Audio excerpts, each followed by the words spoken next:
Hello, welcome to I Read This with Chris, where we discuss Erewhon by Samuel Butler, which I have read while sipping on brandy. So, Erewhon is a book that somehow manages to be a precursor of all sorts of dystopian novels, such as Fahrenheit 451, Animal Farm, Brave New World, etc. 1984, which for some reason I don't have a copy of, while being contemporary with Journey to the Center of the Earth, War of the Worlds, Around the World in 80 Days, 20,000 Leagues Under a Sea, which for some reason I don't have. I'm a big fan of the older dystopian utopias, whatever it may be, of the world which is perfectly as people plan and isn't actually, because that world doesn't work out. A Brave New World, Fahrenheit 451, and 1984 are probably the best examples that people have heard of. I'm a bigger fan of Fahrenheit 451 than A Brave New World in 1984. Part of good fiction is to show, not tell. And Brave New World 1984 they do a lot of telling. They have basically political essays and that are written into it. As political essays, they do a great job. As novels, not quite so much. And Erewhon is interesting because it starts off in a way very similar to some of these older books. Journey to the Center of the Earth, 20,000 Leagues Under the Sea, which explains this is the protagonist. This is how he got himself into the situation. Here's the situation. And then right at the end, here is how he manages to escape, come back with this information of this new part of the world that he found, or new mystery. The Time Machine, all of these books from the time period I really enjoy in the way they do it. And that's how this book starts off. But then he goes and he describes, Higgs is the protagonist. He's brought to a colony based off New Zealand, although he doesn't tell you that. Samuel Butler went to New Zealand as a young man because he did not want to become a vicar, that is a priest or pastor, like his father and his grandfather. So he left England in order to go chase his dream, goes to New Zealand, spends years in New Zealand, writes several essays, which are then converted into this book, and then comes back. So this is the protagonist, Higgs, goes to this new colony where there's lots of sheep herding and the like, works there, and then decides he takes a local guide to go past a mountain range to find new land, and with this new land, hopefully he can find a way to make money. Either find good land to raise sheep, or find gold, some way to make money to then bring it back. He wants to strike it rich. So he and this local guide pass over one mountain range. They see another mountain range, which his guide says he doesn't want to go over. Higgs crosses this, his guide abandons him, and he comes down into this land, this new country of Erewhon. He then gets captured by them. They teach him their language. He's brought to the king and queen, who give him a stipend to live off of, after which he lives there for several months and then manages to escape before he is imprisoned by them due to... He was exciting when he first got there. Now that he's been there a little while, they're starting to, not be the biggest fans and are going to go imprison him on some trumped-up charges, basically. As he is describing Erewhon, it is a political satire on the England of his time. It is political satire on Victorian. He manages to discuss a lot of things that I am surprised are talked about. So this book came out in 1871 based off some essays he wrote in the 1860s. It was then this version he revised in order to make it more of a novel. I believe that the revision came out in like 1901 or something. In 1871, he manages to talk about free will, technology, the rejection of technology, similar to the Amish and the Luddites, AI and AI sentience, the singularity, and technology overtaking man. He talks about veganism getting the rejection of veganism. He talks about religion. He talks and makes a satire of that, as well as heaven. He talks about and mocks the education system of that time as well. He manages to get a lot into it, and a lot that I was surprised were discussed in the way it was. First thing he notices is there's an inversion of morality and sickness. And he uses this in order to talk about free will. In our world, generally, if you are sick, in ill health, mental health, physical health, it's considered out of your control and you are taken to get well. If you do things that are immoral, such as embezzling or murder, generally things we consider as bad, or other vices such as drinking, it's considered, hey, this is the person is wrong for doing it. It is immoral. There, these things are turned around. If you do things such as embezzling, or you drink too much and are a drunkard, or anything like that, it is considered as if you are sick. Nothing is held against you. They bring a doctor in that they call the straightener, and he does things in order to make you well, including things such as getting flogged, which is getting beaten, corporal punishment. And then if you get sick, whether you have just a cold or you have measles or any other disease, or if you go blind, if you have schizophrenia, any disease that we would now put into the medical field, physical or mental, they treat that as a crime and it's punishable. If you are unfortunate, if you lose your money, if you are poor, that is considered a crime and you are punished for it. And he uses this as a device to talk about and discuss free will. Is free will free? Do you have any choice? Because he talks about the Erewhonians say, hey, it's not your fault if you do these things, if you embezzle. Something happened to you, you had this idea, came into your mind, out of your control, that you wanted to go and embezzle, and you do not have the power to face it. But if you are sick, even if you are sick and were a sickly child, it does not matter how right or wrong you were, how much of it's in your control or out of your control, whether you grew up in a situation that's completely out of your control, you were born sick as a child, you were sick all through your age, now you're considered to be a serial offender and are put in jail. And the people who are put in jail for it understand it and accept, hey, I am wrong for doing this. From there, he goes on to discuss religion. And he does it in an interesting way. He talks about there being two sets of banks. There is the real bank, which is considered by everyone to have all the power and all the whatever, which he goes on to call musical banks. You go in there, everyone dresses nice to go in there. You go, you do transactions. None of it really counts. They don't count the money that they give you. When you receive the money, you keep some of it, you put some of it back into a container, which then they go and recycle to then give you when you show up the next day. Everyone claims that this is where the money is actually held, the actual value of it, but none of it has any worth. And the children are often put there when they are a child because their parents, usually their mother, want to have a child, usually a son, go and work at these musical banks. And by the time the child realizes what has happened, they are too far along and they don't have any actual skills to go into the real world and actually make a living. Nobody's going to want them. Which is obviously a comparison to the church, saying that because people go and claim the church has all the power, this is what they look up to the most, but don't actually go and work or do anything to actually show that this is where they actually claim value comes from. People go and say, hey, I'm a good Christian, they go to church, but then they don't actually go and live their lives to follow. And then the comment about the children going into it, back in the day, this is not such a thing now, but in the English church, definitely in the Catholic church, children were sent to become nuns or priests at a young age in order that their family would look good because they have a son that's a priest or a daughter that's a nun. Whether or not these children actually wanted to do it, and once they became a priest or a nun or what have you, that they would actually enjoy it or find it fulfilling or any of the other things that people would want, or any of the other things that they'd want their religious figures to have. And then they go and they talk about, so that's the first bank, is this musical book. Then there's a second bank where all the commerce is done, where the actual power is held.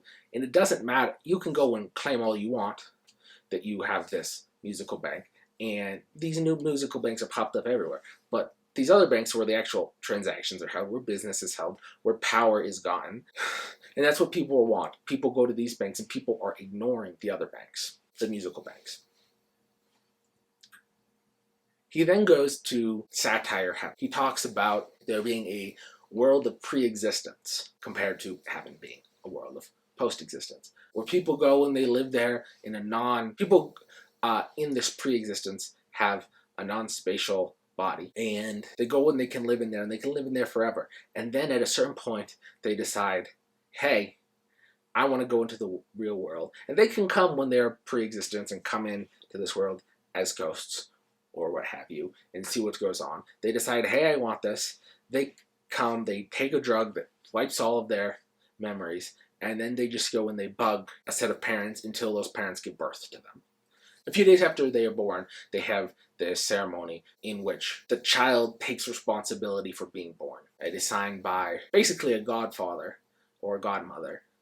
And then once the child comes to age, they then go and accept this fact. But a very interesting satire, because they go and he talks about they have no reason to believe this, but they do. A lot of people don't believe it, have no actual reason to believe, don't actually believe it, but they act like they do, and they say that they do, even though they don't act like it. And all these things are basically performa. He also discusses their rejection of technology. Quotes a philosopher they had, which basically says technology is dangerous because it is probably sentient even at this level, and at the level which they had decided, hey, we are rejecting technology. They were around the steam engine type, probably a little bit after, and they reject all of that because technology is probably sentient. It'll probably go and at some point overtake us. And just in the way that human beings came and overtook animals and took over the world, and the way that we go and treat our cattle and plants, this new technology may become sentient and overtake us. He talks about how just because they don't reproduce in the way we don't doesn't mean they won't be able to self-replicate. Animals don't replicate the same way plants do, yet they both can self-replicate. This will be a new type of life that can go and recreate itself. In sentience, there may be sentience in these machines. Who knows? We have sentience. We have consciousness. Animals and plants act like they have consciousness. He talks about the Venus flytrap, which manages to close around insects that can sustain it. Rain falls on it, and they know not to eat it. Twig falls on it, they know not to eat it. Who's to say whether or not it's sentient or not? It acts as if it's sentient. It isn't consciousness based off of how it actually acts, not based off whether you can or cannot know what's going on inside of it. So this philosopher goes and does this, explains this, and the whole society goes back 271 years worth of technology, because they were given and take trying to figure out what level of technology should we stay on. So they go back before machines, before clocks, before steam engines, all this stuff. They still have carriages and horses and all that, but that's about as far back as they go. He then, from there, he then goes and talks about veganism. Yeah, vegan wasn't really a term back then. He talks about vegetarianism, which is, hey, if it is not right for us to, if life is something, and we have a right to live, why don't animals also have a right to live? And that was gone and accepted, and the society then goes and says, no eating meat. This philosopher's students then go and take it a step further and say, well, how can we eat eggs or milk? Which is sort of how it gets to veganism, is because veganism is no animals plus no plants or milk, no eggs and milk. How can we go and eat that? Because eggs are just chicken life that has yet to happen, and milk is stealing from a calf, which then goes and pushes it to die. And so under this philosopher's students, the only animal product that you can eat are animals that have died naturally, or eggs which have been, which are 3 months old, because then you know that they aren't, because now you know that they aren't viable and they're not going to create a new chicken life. And under these laws and these morality, people then found ways around this, because people wanted to eat meat, people wanted to eat eggs and milk. So if animals could die of natural causes, the only animals that were considered to die of natural causes were due to old age or predator or suicide. So they went and they magically, a bunch of animals started committing suicide, and people started breeding dogs that would go and kill chickens and the like, in order to then say, hey, if a chicken was killed by a dog, that's natural causes because it's in a dog's nature to kill chickens. So they used that to get around it, and people would go and have meat that was in the black market. This was then followed up by another philosopher, talked about, in a similar way to the person talking about technology, about how technology may be a new form of life, a new form of sentience that could take over. Use that sort of in reverse to say, hey, we can't eat chickens, but we can't eat plant animals. But how are animals different from plants? Using the same philosophy that they use to reject modern technology, saying we can't really eat plants either, because if we eat grain, that's killing the plant, right? And killing the potential for that grain to then go and replant itself and survive.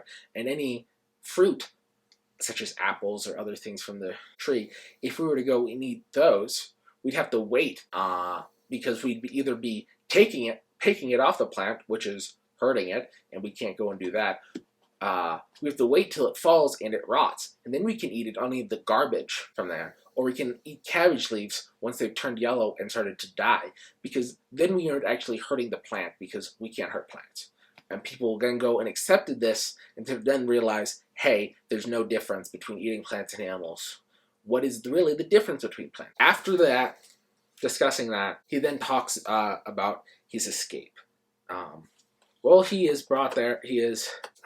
So when he's brought into the country, he's originally brought into a jail where he is then taught the language, after which he's then traveled by horse and carriage for a month, ends up in different hotels along the way, in a way where he cannot be followed, but also he's blindfolded, so he doesn't know how to get back. And he goes before the king and queen, who then decide to give him an allowance, a stipend, and he goes and he lives with this rich family. In this rich family, he falls in love with the younger daughter, who he can't marry due to their customs, because her older sister is unmarried. You have to marry from sisters from oldest to youngest. So he can't go and marry her. And then he hears that the king and queen are getting bored of him, because he talks to them about, had talked to them about the technology of his world, his country, and they found it a little unbelievable. He looks different, and they sort of said, hey, we don't really care that much anymore. They'd basically gotten bored of him.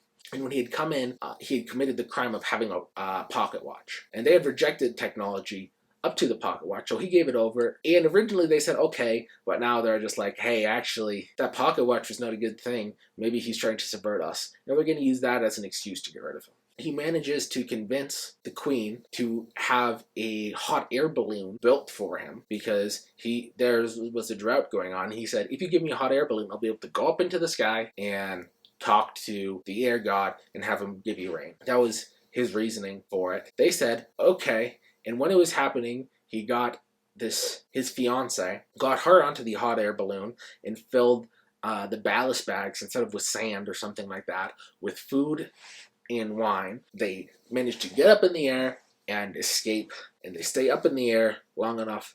It's covered with clouds, so he doesn't know when to come down. He just knows he doesn't want to. He wants to make sure he escapes Erewhon, because so he manages to escape. He doesn't want to land anywhere in Erewhon because he'll be arrested. There's cloud cover the whole time, so he overshoots and lands in the middle of the ocean, at which point he's saved by a passing vessel. He then manages to make it back to England and discusses his plans for going back there. It's an ending very similar to the other books, adventure books, early science fiction books from that time, Journey to the Center of the Earth, etc. Now, should you read Erewhon or not? If you are a fan of 1984, Brave New World, etc., I would definitely read it. It was a precursor to all of those, and generally, it's a good read. If you are not a fan of that, but you enjoy some of the contemporary early science fiction, I probably would not. The beginning is really good, the ending's really good, the middle is literally just his political essays thrown in there, slightly updated in order to make sense with this world.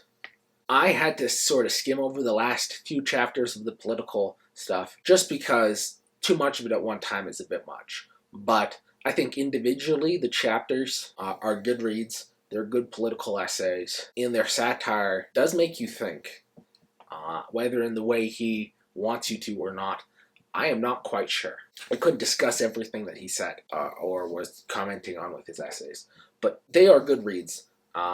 Together as a book, it is a bit much. But if you read a chapter a night or whatever, or read the beginning and the end and then come back later and read the chapters, or if you don't like the beginning of it, the end, and you just want to read his political stuff, you'll be able to find it pretty easily, the chapters, and just read those. It's very interesting, satirical, political commentary. I enjoyed it. It's going to go on my shelf. Probably not. I don't know if it's the best of that genre, but it was before some of the better ones that came later on. That's what I have to say about that. Thank you for watching my video. Like and subscribe and all that jazz. Cheers.